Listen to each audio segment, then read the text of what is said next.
Wonders of the sky എന്ന് പറഞ്ഞ യൂണിറ്റിൻ്റെ ബാക്കി നോട്ട്സാണ് നമ്മൾ ഈ ഒരു പാർട്ടിൽ നോക്കുന്നത്. ഇതിനോടൊപ്പം ലെറ്റസ് ആസ് എ സോൾവിങ് ഉൾപ്പെടുത്തിയിട്ടുണ്ട് കേട്ടോ ആ യൂണിറ്റിൻ്റെ തന്നെ. നോക്കിയുള്ളൂ, വാട്ട് ഈസ് ന്യൂ മൂൺ? എന്താണ് അമാവാസി? ന്യൂ മൂൺ എന്ന് പറഞ്ഞാൽ അമാവാസി. New moon occurs when the shadow side of the moon completely faces the earth. We cannot see the moon on this day. അതായത് ചന്ദ്രൻ്റെ ഷാഡോ സൈഡ്, നിഴൽ ഭാഗം കംപ്ലീറ്റ് ആയിട്ട് പൂർണ്ണമായിട്ടും ഭൂമിക്ക് അഭിമുഖമായിട്ട് വരുന്ന ദിവസമാണ് അമാവാസി അല്ലെങ്കിൽ കറുത്ത വാവ് എന്ന് പറയുന്നത്. ഈ ദിവസം നമുക്ക് ചന്ദ്രനെ കാണാൻ സാധിക്കില്ല.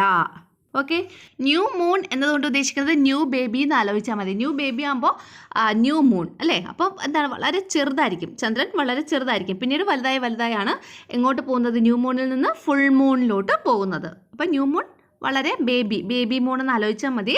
അപ്പോൾ അതാണ് കറുത്ത വാവ്. ആ ദിവസങ്ങളിൽ നമുക്ക് ചന്ദ്രനെ കാണാൻ കഴിയില്ല. അടുത്ത question, what is full moon? എന്താണ് പൗർണമി? Full moon occurs when the illuminated part of the moon completely faces the earth. അതായത് നമ്മുടെ മൂണിൻ്റെ, ചന്ദ്രൻ്റെ ഇല്യൂമിനേറ്റഡ് പാർട്ട്, പ്രകാശിത ഭാഗം കംപ്ലീറ്റ് ആയിട്ട് ഭൂമിക്ക് അഭിമുഖമായി വരുന്ന ആണ് എന്ത്? പൗർണമി അല്ലെങ്കിൽ ഫുൾ മൂൺ എന്ന് പറയുന്നത്. അപ്പോൾ ഫുൾ മൂൺ എന്ന് വെച്ചാൽ പൗർണമി, ന്യൂ മൂൺ എന്ന് വെച്ചാൽ അമാവാസി അല്ലെങ്കിൽ കറുത്ത വാവ്. അപ്പോൾ പൗർണമി എന്ന് വെച്ചാൽ വെളുത്ത വാവ്. അപ്പോൾ നമുക്ക് ആ ദിവസം, അതായത് പൗർണമിയിൽ അല്ലെങ്കിൽ ഫുൾ മൂണിൽ എന്താ സംഭവിക്കുന്നത്? ആ ഫുള്ളായിട്ട് നമുക്ക് ചന്ദ്രനെ കാണാൻ കഴിയും, പൂർണ്ണ ചന്ദ്രനെ കാണാൻ കഴിയും. അടുത്തത്, വാട്ട് ഈസ് ഹാഫ് മൂൺ? എന്താണ് അർദ്ധചന്ദ്രൻ?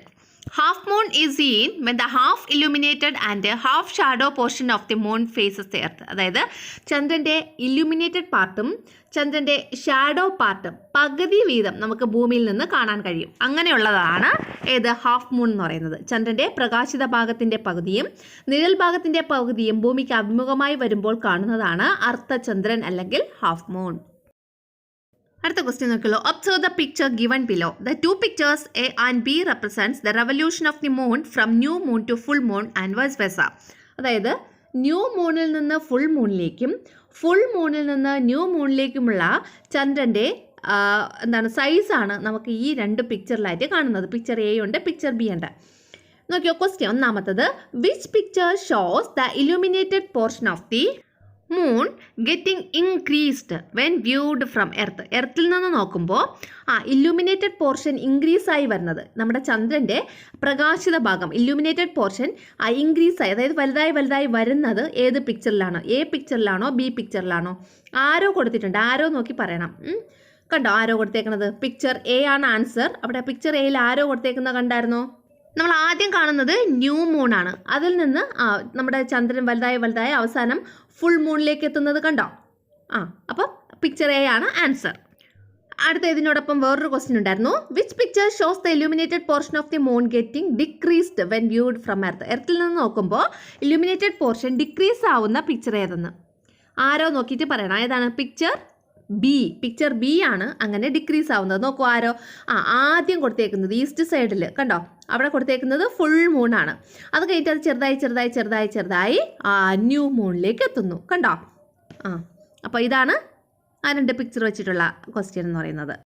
അടുത്ത എൻ്റെ മലയാളം മീഡിയം ആണ്. ചുവടെ തന്നിരിക്കുന്ന ചിത്രങ്ങൾ നിരീക്ഷിക്കൂ.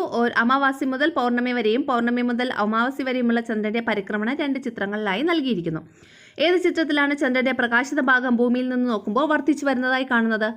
ചിത്രം എ. ഏത് ചിത്രത്തിലാണ് പ്രകാശിത ഭാഗം ഭൂമിയിൽ നിന്ന് നോക്കുമ്പോൾ കുറഞ്ഞു വരുന്നതായി കാണുന്നത്? ചിത്രം ബി. അടുത്ത ഒരു ക്വസ്റ്റ്യനെ, വാട്ട് ഈസ് വാക്സിങ് ആൻഡ് വാനിങ്? എന്താണ് ചന്ദ്രൻ്റെ വൃത്തിക്ഷയങ്ങൾ എന്ന് പറയുമ്പോൾ? വാക്സിങ് വൃത്തി, വാനിങ് എന്ന് വെച്ചാൽ ക്ഷയം. അപ്പോൾ എന്താണ് വൃത്തിക്ഷയങ്ങൾ എന്ന് പറയുന്നത്? When viewed from the earth the illuminated part of the moon keeps on increasing from the new moon to full moon. This period is known as waxing or white halo. അതായത് ചന്ദ്രൻ്റെ പ്രകാശിത ഭാഗം ഭൂമിയിൽ നിന്ന് കാണുന്നത് കറുത്ത വാവ് മുതൽ വെളുത്ത വാവ് വരെ കൂടി വരുന്നു. ഈ കാലയളവാണ് വൃദ്ധി അഥവാ വെളുത്ത പക്ഷം. ഇനി when viewed from earth, the illuminated part of the moon keeps on decreasing from the full moon to new moon. Full മൂണിൽ നിന്ന് ന്യൂ മൂൺ വരെ ചന്ദ്രൻ എന്ത് ചെയ്യുന്നു? ഡിക്രീസ് ചെയ്യുന്നു. ചന്ദ്രൻ്റെ സൈസ് അല്ലെങ്കിൽ ചന്ദ്രൻ്റെ ഇല്യൂമിനേറ്റഡ് പാർട്ട് ഡിക്രീസ് ആയി വരുന്നു. എവിടെ നോക്കുമ്പോൾ? വെൻ വ്യൂഡ് ഫ്രം എർത്തിൽ നിന്ന് നോക്കുമ്പോൾ. This period is known as waning. ഇതിനെയാണ് നമ്മൾ എന്ത് പറയുന്നത്? വാനിങ് അല്ലെങ്കിൽ ക്ഷയം എന്ന് പറയുന്നത്, അല്ലെങ്കിൽ ഓർ ബ്ലാക്ക് ഹാലോ അല്ലെങ്കിൽ കറുത്ത പക്ഷം എന്ന് പറയുന്നത്. മനസ്സിലായോ? അടുത്ത ക്വസ്റ്റ്യനെ which are the symbols used in the calendar to indicate new moon and full moon. New മൂണും ഫുൾ മൂണിനും കാണിക്കാൻ വേണ്ടി കലണ്ടറിൽ ഉപയോഗിക്കുന്ന സിമ്പിൾ ഏതൊക്കെയാണ്? ഇതാ കണ്ടോ, ദ സിമ്പിൾ ഒരു ഡാർക്ക് പൊട്ട് കണ്ടോ, ഡാർക്ക് കളറിലുള്ള ഫുൾ ഡാർക്ക് കളറിലുള്ള പൊട്ട്, അതാണ് നമ്മൾ എന്തിന് യൂസ് ചെയ്യുന്നത്? ന്യൂ മൂണിന് യൂസ് ചെയ്യുന്നത്. എന്നാൽ ഒരു കറുത്ത വട്ടം നടുക്ക് വൈറ്റ് കളർ അങ്ങനെയുള്ള പൊട്ടാണ് നമ്മൾ എന്തിന് യൂസ് ചെയ്യുന്നത്? ഫുൾ മൂൺ അല്ലെങ്കിൽ പൗർണമിക്ക് ഉപയോഗിക്കുന്നത്. അപ്പോൾ ഇന്ന് തന്നെ എല്ലാവരും പോയിട്ട് കലണ്ടറിൽ എന്നാണ് ഫുൾ മൂൺ എന്നാണ് ന്യൂ മൂൺ എന്നുള്ളത് നോക്കി കണ്ടുപിടിക്കണം കേട്ടോ. അപ്പോൾ ഡാർക്ക് കളറിലുള്ള പൊട്ടുണ്ടെങ്കിൽ നോക്കുക, അതെന്തായിരിക്കും? ന്യൂ മൂൺ ആയിരിക്കും. ഇനി പിന്നെ ഒരു വൈറ്റ് ഇന്നർ കളർ വൈറ്റും ചുറ്റും ഡാർക്ക് കളറിലുള്ള ഒരു വട്ടം ഉണ്ടെങ്കിൽ അതെന്തായിരിക്കും? അത് ഫുൾ മൂൺ ആയിരിക്കും. ഈ കലണ്ടറിനെ ബേസ് ചെയ്ത് 2-3 ക്വസ്റ്റ്യൻസ് നമ്മുടെ ടെക്സ്റ്റിൽ കൊടുത്തിട്ടുണ്ട്. ഈ കലണ്ടർ കണ്ടോ, അതിൻ്റെ ഇപ്പുറത്ത് എന്താ എഴുതിയേക്കുന്നത്? The date of full moon in the calendar. കലണ്ടറിൽ ഫുൾ മൂൺ ഏത് ഡേറ്റിലാണെന്ന് ഇവിടെ നോക്കുക. മെയ് 5 ഒരു ഫുൾ മൂൺ ഉണ്ട് അല്ലേ? കലണ്ടറിൽ മെയ് 5 കണ്ടോ ഒരു വെളുത്ത വട്ടം കിടക്കുന്നത്, നടുക്ക് വൈറ്റ് കളറും പിന്നെ ചുറ്റും ഒരു വെളുത്ത വട്ടം അല്ലേ? ഒരു കറുത്ത സർക്കിളാണ്, പക്ഷെ ഉള്ളിൽ വൈറ്റ് ആയിരിക്കും. അങ്ങനെയുള്ളൊരു ഇതുണ്ട്. അപ്പോൾ ഒരു സിമ്പലുണ്ട്, അതാണ് മെയ് 5 എന്താണ് ഫുൾ മൂൺ എന്ന് പറയുന്നത്. ഇനി നോക്ക്, എന്നാണ് the date of new moon in the calendar. കലണ്ടറിൽ ന്യൂ മൂൺ ഏത് ഡേറ്റിലാണ് നോക്കി കണ്ടുപിടിച്ചാൽ മെയ് 19 എന്താണ്? ന്യൂ മൂൺ ആണ്. അത് ഫുൾ ഒരു ബ്ലാക്ക് ആയിട്ടുള്ളൊരു വട്ടമാണ് അല്ലേ? നമ്മുടെ പൊട്ട് പോലെ, കറുത്ത പൊട്ട് പോലെ ഫുൾ ബ്ലാക്ക് ആണ്. അപ്പോൾ അത് അന്നേ ദിവസം എന്താണ്? അന്ന് ന്യൂ മൂൺ ആണ്. അടുത്ത question, number of days taken to reach new moon from full moon. Full മൂണിൽ നിന്ന് ന്യൂ മൂണിലെത്താൻ എത്ര ദിവസം എടുക്കുന്നു? അപ്പം ന്യൂ മൂൺ എന്നായിരുന്നു, ഫുൾ മൂൺ എന്നായിരുന്നു? Full moon May 5, new moon എന്നായിരുന്നു മെയ് 19. അപ്പോൾ ഈ 2 ദിവസം തമ്മിലുള്ള ഡിഫറൻസ് എത്രയാണ്? 14 ഡേയ്സ്, 14 ദിവസമാണ്. അപ്പോൾ ഒരു ഫുൾ മൂണിൽ നിന്ന് ന്യൂ മൂണിലേക്ക് എത്താൻ എത്ര ദിവസം വേണം? 14 ഡേയ്സ് ആണ് വേണ്ടത്. ഇനി അതിൻ്റെ താഴെ മറ്റൊരു കലണ്ടർ കൊടുത്തിട്ടുണ്ട്. 2023 ജൂണിലെ കലണ്ടറാണ്. ഇതിനെ ബേസ് ചെയ്ത് കുറച്ച് ക്വസ്റ്റ്യൻസ് കൊടുത്തിട്ടുണ്ട്. ഒന്നാമത്തെ question, the date of full moon. ഈ കലണ്ടറിൽ ഫുൾ മൂണിൻ്റെ ഡേറ്റ് എന്നാണ്? ജൂൺ 4 ആണ് ഫുൾ മൂൺ. ഇനി date of new moon in the കലണ്ടറിൽ ന്യൂ മൂണിൻ്റെ ഡേറ്റ് എന്താണ്? അത് നിങ്ങൾ നോക്കിക്കഴിഞ്ഞാൽ അറിയാൻ പറ്റും. എന്നാണ്? ജൂൺ 18 ഒരു കറുത്ത കുത്ത് കിടപ്പുണ്ട് അല്ലേ? അപ്പോൾ ജൂൺ 18 ആണ് ന്യൂ മൂണിൻ്റെ ഡേറ്റ്. ഇനി നോക്കിയോളൂ, the number of days between 2 consecutive new moons by checking both the calendar. ഇവിടെ 2 കലണ്ടർ കൊടുത്തിട്ടുണ്ട്. ഈ 2 കലണ്ടറും ചെക്ക് ചെയ്തിട്ട് എത്ര ദിവസം വേണം, 2 ന്യൂ മൂണിൻ്റെ ഇടയ്ക്ക് എത്ര ദിവസമാണ് വേണ്ടത് എന്നുള്ളത് നമ്മൾ കാൽക്കുലേറ്റ് ചെയ്യണം. അടുത്തടുത്തുള്ള 2 ന്യൂ മൂണിൻ്റെ ഇടയ്ക്ക് എത്ര ദിവസമാണുള്ള വേണ്ടത്? എന്നെ നോക്കി അറിയാം, 30 ഡേയ്സ് ആണ് വേണ്ടത് കേട്ടോ. ഫസ്റ്റ് കലണ്ടറിൽ 2023 മെയ് 19 ന്യൂ മൂൺ എന്ന് പറയുന്നത്. അടുത്ത കലണ്ടറിൽ 2023 ജൂൺ 18 ന്യൂ മൂൺ. അപ്പോൾ ഈ 2 ഡേറ്റിൻ്റെ ഇടയ്ക്ക് 30 ഡേയ്സ് ആണുള്ളത്, അതുകൊണ്ടാണ് 30 ഡേയ്സ് വന്നത്. ഓക്കെ, അടുത്തൊരു ക്വസ്റ്റ്യൻ, നല്ലൊരു ക്വസ്റ്റ്യൻ ആണ്. എന്താണെന്ന് വെച്ചാൽ, the moon takes 27 and 1/3 days to revolve around the earth once. അതായത് ഒരു തവണ ഭൂമിയെ റിവോൾവ് ചെയ്യാൻ, പരിക്രമണം ചെയ്യാൻ ചന്ദ്രന് 27 1/3 ഡേയ്സ് വേണം. 27 1/3 ഡേയ്സുമാണ് വേണ്ടത്. അതൊരു ക്വസ്റ്റ്യൻ ആണ് കേട്ടോ, അത് പഠിച്ചു വെച്ചോളണം. ഭൂമിയെ ഒരു തവണ റിവോൾവ് ചെയ്യാൻ ചന്ദ്രന് എത്ര ദിവസമാണ് വേണ്ടത്? 27 1/3 ഡേയ്സ് ആണ് വേണ്ടത്. It takes 30 days for 1 new moon to reach the next. ഒരു ന്യൂ മൂണിൽ നിന്ന് അടുത്ത ന്യൂ മൂണിലോട്ട് എത്താൻ പക്ഷേ 30 ദിവസമാണ് വേണ്ടത്. What is the reason for this difference? ഈ ഒരു ഡിഫറൻസിൻ്റെ റീസൺ എന്താണ്? ഇതാണ് നമ്മുടെ ഇവിടുത്തെ ക്വസ്റ്റ്യൻ എന്ന് പറയുന്നത്. അപ്പോൾ നമുക്ക് ആൻസർ നോക്കാം. ഭൂമിയെ ഒരു തവണ പരിക്രമണം ചെയ്യാൻ ചന്ദ്രന് 27 1/3 ദിവസമാണ് വേണ്ടത്. എന്നാൽ അമാവാസിയിൽ നിന്ന് അടുത്ത അമാവാസിയിലെത്താൻ 30 ദിവസം എടുക്കുന്നു. എന്താണ് ഈ വ്യത്യാസത്തിന് കാരണം? The earth needs 365 1/4 days to revolve around the sun once. ഒരു തവണ സൂര്യനെ ചുറ്റാൻ ഭൂമിക്ക് 365 ദിവസം വേണം. By the time the moon revolves around the earth once, the earth would have traveled some distance in its orbit with the moon around the sun. ചന്ദ്രൻ ഭൂമിയെ ഒരു തവണ പരിക്രമണം ചെയ്യുമ്പോൾ ഭൂമി ചന്ദ്രനുമൊത്ത് സൂര്യന് ചുറ്റും പരിക്രമണ പാതയിൽ കുറച്ച് ദൂരം സഞ്ചരിച്ചിട്ടുണ്ടാകും. Thus, a change occurs to the position of the earth. അതിനാൽ ഭൂമിക്ക് സ്ഥാനമാറ്റം ഉണ്ടാകുന്നു അല്ലേ? ഭൂമിക്ക് ഒരു സ്ഥാനമാറ്റം ഉണ്ടാകുന്നു. Hence, the moon will have to travel some more distance in the same path to repeatedly see the phases of the moon.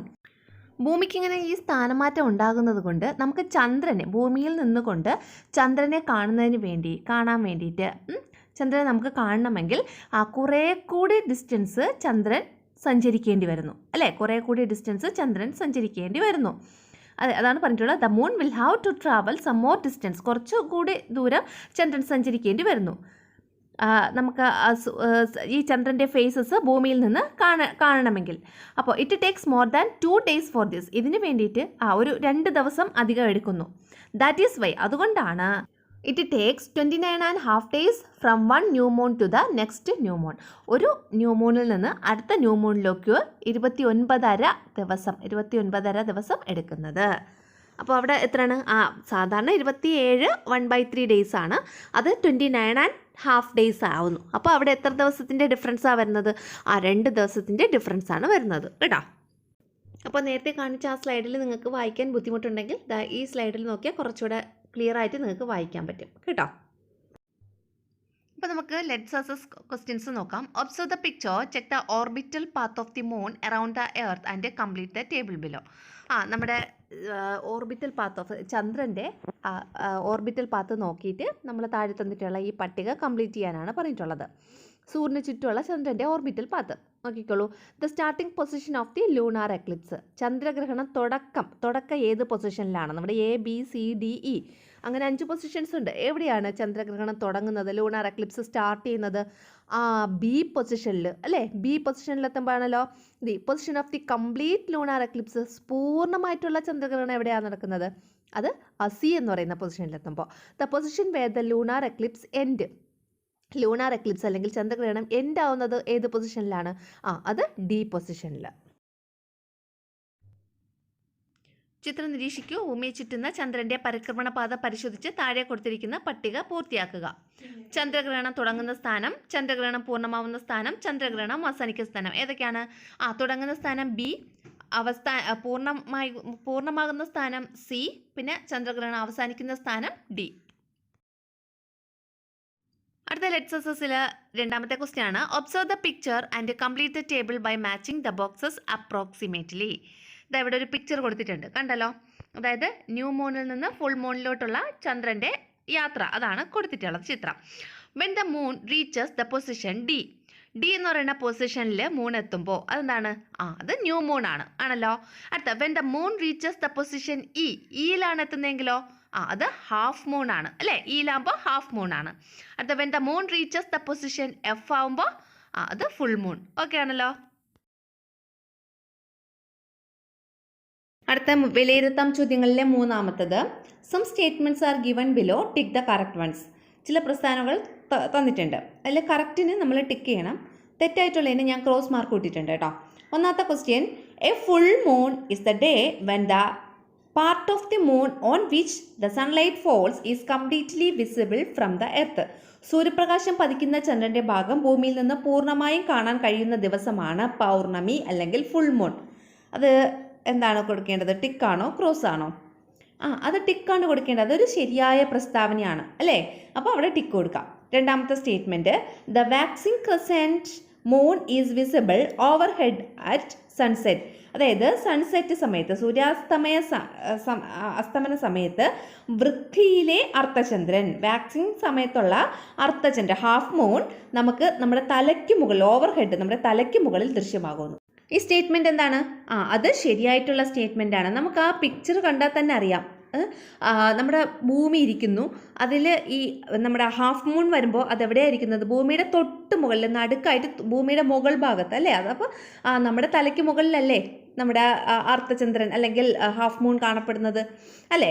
അപ്പോൾ അത് ശരിയായിട്ടുള്ള സ്റ്റേറ്റ്മെൻറ്റ്. അടുത്ത മൂന്നാമത്തെ statement, the period of revolution of the moon and the period of during waxing will be visible are the same. അതായത് നമ്മുടെ ചന്ദ്രൻ്റെ പരിക്രമണ കാലയളവും വൃത്തിക്ഷയം ദൃശ്യമാകുന്ന കാലയളവും തുല്യമാണോ? അല്ല, നമ്മൾ പറഞ്ഞു 27 and 1/3 ഡേയ്സും പിന്നെ ഒരു 30 ഡേയ്സ് അല്ലെങ്കിൽ 29.5 ഡേയ്സും ആണ് അവ തമ്മിലുള്ള വ്യത്യാസം എന്ന് പറയുന്നത് അല്ലേ. അപ്പോൾ അത് തെറ്റായിട്ടുള്ള സ്റ്റേറ്റ്മെൻ്റ് ആണ്. അതുകൊണ്ട് നമ്മളവിടെ ക്രോസ് കൊടുത്തേക്കണം. അടുത്ത 4ാമത്തെ statement, solar eclipse occurs only on new moon days. ആ ന്യൂ മൂൺ ഡേയ്സിൽ മാത്രമാണ് സോളാർ എക്ലിപ്സ് നടക്കുന്നത്. കറുത്തവാവ് ദിവസം മാത്രമേ സൂര്യഗ്രഹണം സംഭവിക്കുകയുള്ളൂ എന്ന്. അത് ശരിയായിട്ടുള്ള സ്റ്റേറ്റ്മെൻ്റ് ആണ് കേട്ടോ. എപ്പോഴും സൂര്യഗ്രഹണം സംഭവിക്കുന്ന ദിവസം എന്ന് പറയുന്നത് കറുത്തവാവ് ദിവസമായിരിക്കും, അല്ലെങ്കിൽ ന്യൂ മൂൺ ഡേയിലായിരിക്കും. അപ്പോൾ അത് ടിക്ക് കൊടുക്കണം. അത് ശരിയായിട്ടുള്ള സ്റ്റേറ്റ്മെൻറ്റ്. 5ാമത്തെ statement, lunar eclipse occurs only on full moon days. എന്നാൽ ലൂണാർ എക്ലിപ്സ് അല്ലെങ്കിൽ ചന്ദ്രഗ്രഹണം സംഭവിക്കുന്നത് പൗർണമി അല്ലെങ്കിൽ വെളുത്തവാവ് ദിവസങ്ങളിലായിരിക്കുമെന്ന്. അതും ശരിയായിട്ടുള്ള സ്റ്റേറ്റ്മെൻറ്റ്. അപ്പോൾ സൂര്യഗ്രഹണം കറുത്തവാവിനും ചന്ദ്രഗ്രഹണം വെളുത്തവാവിനുമാണ് സംഭവിക്കുന്നത്. അടുത്ത last statement, the lunar eclipse occurs on all full moon days. എല്ലാ ഫുൾ മൂൺ അല്ലെങ്കിൽ എല്ലാ പൗർണമിയിലും അല്ലെങ്കിൽ എല്ലാ വെളുത്തവാവിലും ലൂണാർ എക്ലിപ്സ് ഒക്കർ ചെയ്യുന്നു, ലൂണാർ എക്ലിപ്സ് നടക്കുന്നു. അത് ശരിയോ തെറ്റോ? അത് തെറ്റായിട്ടുള്ള സ്റ്റേറ്റ്മെൻ്റ് ആണ്. എല്ലാ ദിവസവും നമ്മുടെ ലൂണാർ എക്ലിപ്സ് നടക്കുന്നില്ല കേട്ടോ. അപ്പോൾ വണ്ടേഴ്സ് ഓഫ് സ്കൈ എന്ന് പറഞ്ഞ യൂണിറ്റിൻ്റെ ഡീറ്റെയിൽഡ് നോട്ട്സും പിന്നെ അതിൻ്റെ വിലയിരുത്തൽ ക്വസ്റ്റ്യൻസും ഒക്കെ ആയിട്ടുണ്ട്. നോട്ട്സ് കംപ്ലീറ്റ് ആയിട്ടുണ്ട്. നമുക്കിനി അതിൻ്റെ 1 വേർഡ് ക്വസ്റ്റ്യൻസ് നോക്കണം. അത് ഒത്തിരി ഉണ്ട്. നല്ല നല്ല ക്വസ്റ്റ്യൻസ് ഇതിൻ്റെ അകത്തുനിന്ന് നമുക്ക് വരാൻ പറ്റുന്ന നല്ല നല്ല ക്വസ്റ്റ്യൻസ് ഉണ്ട്. അപ്പോൾ അതിൻ്റെ 1 വേർഡ് ക്വസ്റ്റ്യൻസ് ഉടനെ തന്നെ അപ്ലോഡ് ചെയ്യാം.